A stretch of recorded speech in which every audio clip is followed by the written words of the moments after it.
Krishna ma'am back again with a very new and touching story from book Snapshot, and this is chapter number 2. The name of the chapter is The Address.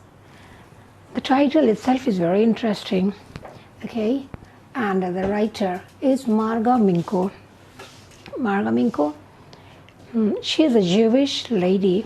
She's a Jewish lady, and whatever she has written, whatever stories or narration she has written, usually maybe it is not her life story, but somehow it is inspired from her life story, because she went through the time when World War II was going on, and in that World War, Jewish they had a hard time in the hands of Nazis, that is Hitler soldiers. Now, the address, the title itself tells you a lot. It will give you something to think. Okay, when we say address, what goes in our mind?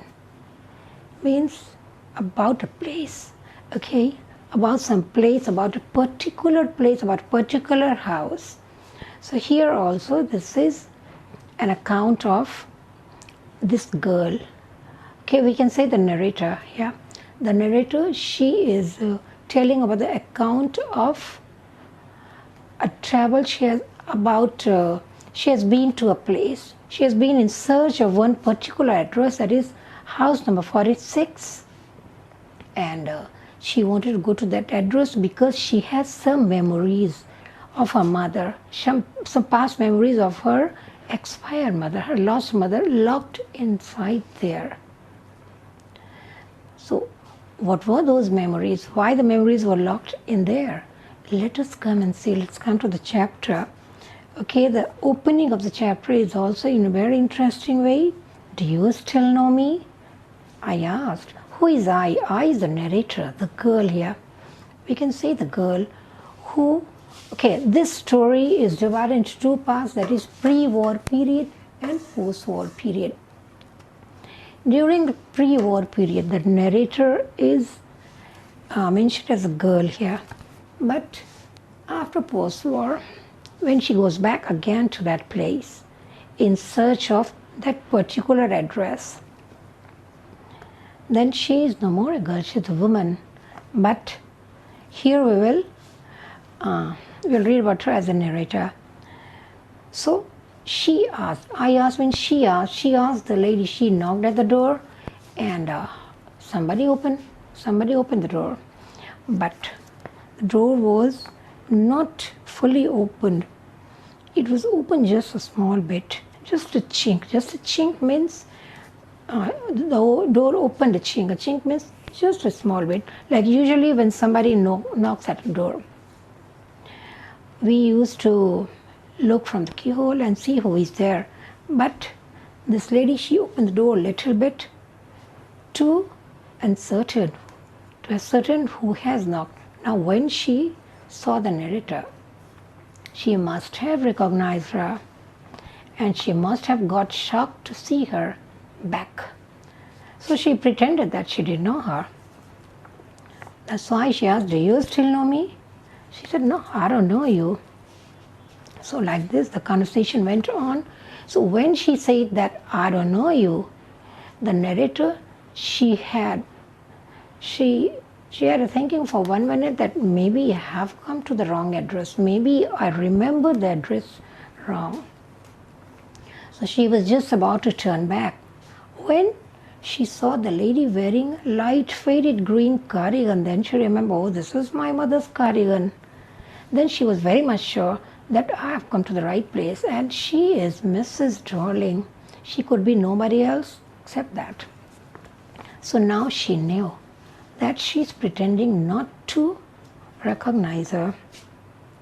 Then she asked, when she was sure that she's that lady I was looking for, because she was wearing that cardigan. So when that lady, she saw that she's looking at the cardigan, she hid inside the gate a little bit. So now the narrator asks, well, you knew my mother.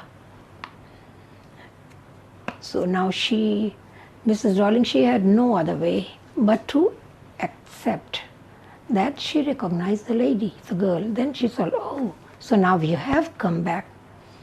She asked in a tone that she didn't want anybody to be alive. She was expecting that the whole family who had fled away from there during the war, they would be dead and they were not supposed to come back. She was not expecting anybody to be back because she was keeping all their things. She was using them, sparingly. She was using them with free hands. And the greed come inside there because she didn't want to return. That's why she asked, have you come back? I thought that no one has come back. No one had come back means all of you have become dead. So that is the intention. So what did the girl say? She said, no, only me, means everybody else, including my mother, she's dead, only I'm alive here. So after that, there was a little bit of closing and opening of the door behind that lady, that is Mrs. Darling, who was owner of that house, number 46. But when she knew that the girl has come back, she was afraid that she would come and ask her things back.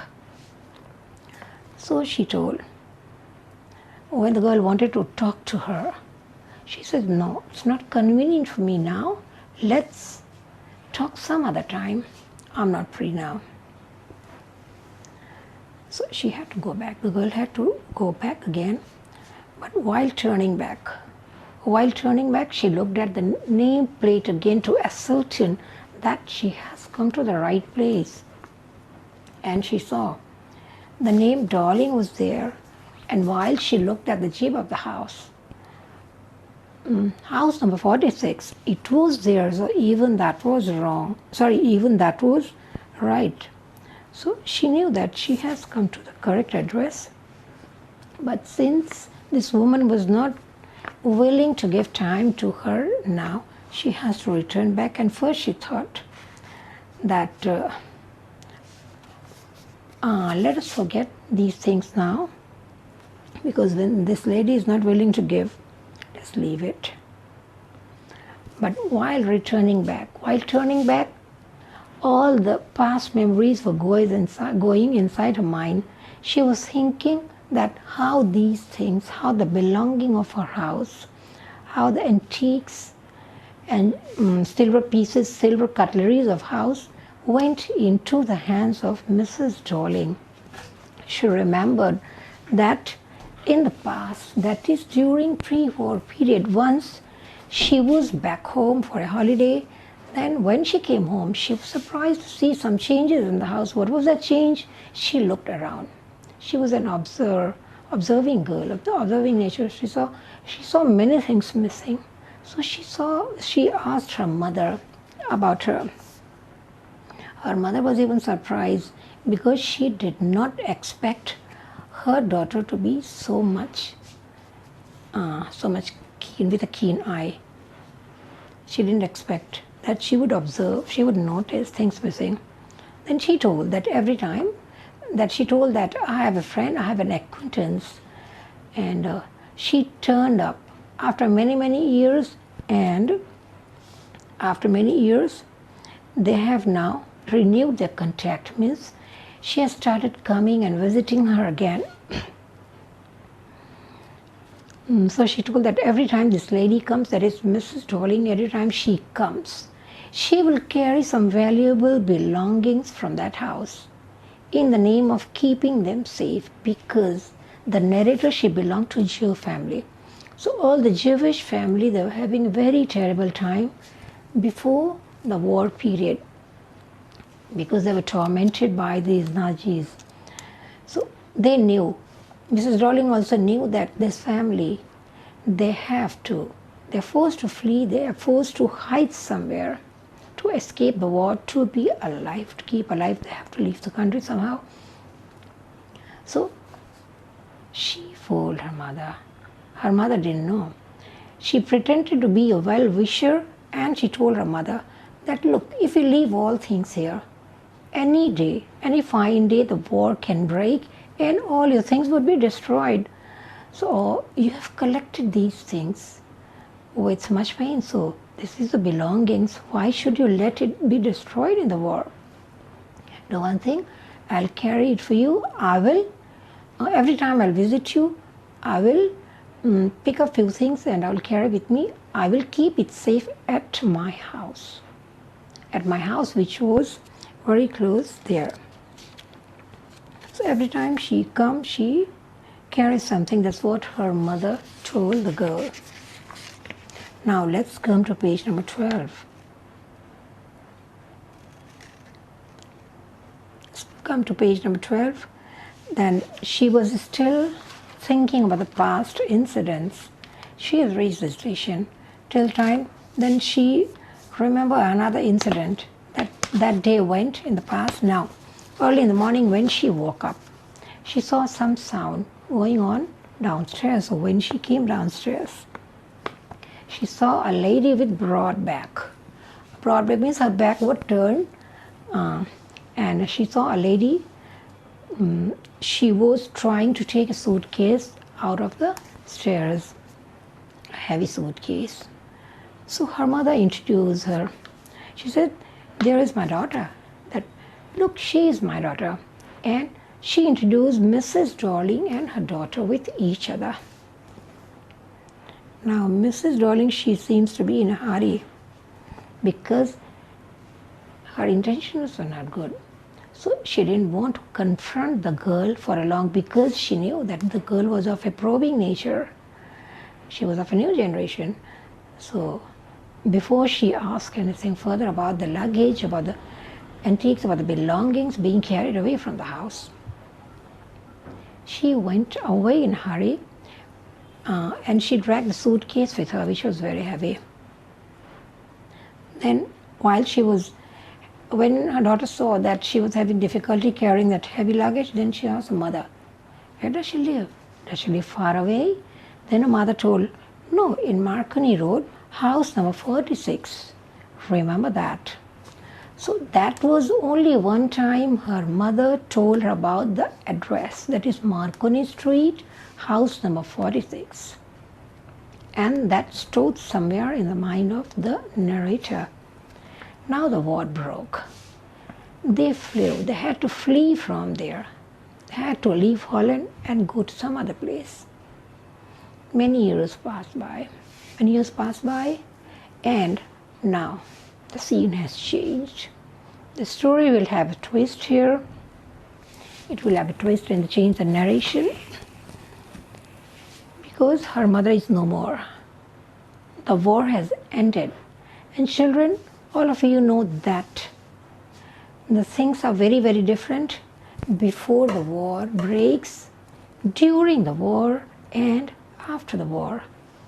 After the war, there's a lot of change. Many things destroyed, many families gone, became dead, and the financial and economical situation also changes a lot. Children, the situation we're going through now, that is, all of us are fighting with Corona. So even this is a sort of a war. I can say this is like a war. Not a war with weapon, but this is sort of war because things are locked. We cannot move freely, and even financially things are not going up, going freely. So you can just imagine what will be the after effect when the situation becomes normal. Nobody knows after how long. Maybe in June, maybe in July, maybe it can carry forward. But one day or another, it will become normal. But after it will normalize, how will be the situation? In many families, many families, they must have lost their family members in this pandemic. Now, and even the financial situation, economical situation, after the things become normal, will become worse. It won't boost up, that's sure. So the same thing happens, or the worse happens, post-war period. Because in that there's a lot of destruction of the belongings, of the buildings, of material things also, of human beings plus material things. Many things are destroyed. So in this war, the narrator, the girl, she lost her whole family. Now only she was left. She was left alone. And now, what about her house? Her house was back there in Holland. That is confiscated, that is no more there for her now. Because now she doesn't belong to that place. She has fled away from there already. She's alone, and now she is living a solitude life in a small rented room with very, very little furniture. Furniture, just simple and cheap furniture, unexpensive furniture, just for a namesake, maybe just a chair, just a table, just enough for her to survive with a little bit of utensil. That's all she had with her, because she's no more rich. She's no more well-off girl now. Everything was gone. So while one fine day when she made herself normal with the situation, she got accustomed with the situation now. She remembered, she just thought of her old belongings, she thought of her old house. Then she remembered that all her belongings had been taken away by Mrs. Darling to keep it safe. Then she thought, children's people who are gone already, who are dead already, we cannot get them back. We can get only memories. So maybe through photographs we can see the person, but we can attach the memory with the belongings, with the material things also. Like suppose there's a chair. There's a chair which was always used by her mother. So if she sees the chair again, if she looks at the chair again, if she touches the chair again, she will have a soothing feeling. And she will have those memories which were attached with her mother and the chair. I'm just giving an example. So there could be memories attached with a dead person and the material things which are still there. So all her belongings, that was back in that house, and all the belongings, that was now kept safe. That is what she thought, kept safe. But nobody knows whether it's safe or not. But that was what's supposed to be, to keep it safe. So she went there, and that was a conversation she had with Mrs. Darling. She pretended not to recognize her because she didn't want to give the things back. She was enjoying with that. She was having a good time using those things. So she went back. But next day the girl returned again. She could not convince herself returning back without seeing those things, because deep inside her mind she wanted to see those things at least for once. So she says, she thought that I'll go back again and give it a try. I'll just ask her to let me inside the house so I can see those things, I can feel relaxed, and I can go back in the memory of all those things again. So she went there second time. That is the next day she went there, she knocked on the door. Now this time it was not opened by Mrs. Darling, but this time a girl, not little girl, but a young girl. She opened the door and she told that Mommy is not inside the home. Okay, then she invited her to come inside. She says, okay, just come in. She will be back soon. She has gone out for some work and she will be back soon. That is the last part of the chapter here, children. So she invited us to sit. While she sat there, she saw many things which belonged to her before. And while she was looking at all those things, the candle holder, antique one, she was remembering all the incidents she had with that candle holder. And all the muggy smell. Muggy smell means the smell of the things which are stored and kept for long. okay, and when the door is locked, when you open the door, sort of some muggy, stale kind of smell comes here. So that smell was inside that room. And the girl told that Mama would be back soon. I'm making tea for her, so hope you'd like to take some tea. So she poured the tea. While she was making tea, she was pouring it in the teapot. The girl, the narrator, looked at the teapot and she knew that there's golden lining there, this and that. When she could narrate memory with almost everything which was kept there, because each and everything which they were using belonged to them, and they were using it so freely. But while talking to the girl, to the young girl, she knew that the young girl, she had no idea that the things used inside the whole house does not belong to them, but it belonged to this family. She didn't know. She didn't know the way her mother has taken it from them. So she was scared. She was going to take a spoon also. Then the girl remembered, she remembered one incident again, that one day there was a school holiday. No, not school holiday.